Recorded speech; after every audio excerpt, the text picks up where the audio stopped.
టీఓసీ ఇంకో 15 డేస్లో అయిపోతుంది. టీఓసీ అయిపోయిన తర్వాత ఏం స్టార్ట్ చేయాలా అని ఆలోచిస్తున్నాను. డిఎస్ఏ స్టార్ట్ చేయాలా, ఎంఎల్ స్టార్ట్ చేయాలా, లేకపోతే రెండు ప్యారలల్గా చేయాలా అనేది నా క్వశ్చన్. డిఎస్ఏ కోర్స్ కనుక చూస్తే మీరు సాఫ్ట్వేర్ డెవలప్మెంట్ జాబ్కి ఏ కంపెనీలో అయినా అప్లై చేయొచ్చు. ఎంఎల్ కోర్స్ కనుక చేస్తే ఎంఎల్ ఇంజనీర్గా ఏ కంపెనీలోనే అప్లై చేయొచ్చు.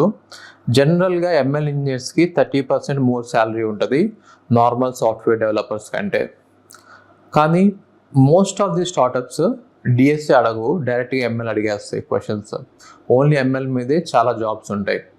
కానీ కొన్ని కంపెనీలు మాత్రం మీరు ఎంఎల్ ఇంజనీరింగ్ అప్లై చేసినా కూడా డిఎస్ఏ కూడా అడుగుతాయి. సో నాకు తెలిసినంత వరకు రెండు నేర్చుకోవటం బెటర్. మీరు చెప్పండి, మీకు ఓన్లీ డిఎస్ఏ కావాలా, లేకపోతే ఓన్లీ ఎంఎల్ కావాలా, లేకపోతే డిఎస్ఏ ప్లస్ ఎంఎల్ ప్యారల్గా తీసుకెళ్ళమంటారా?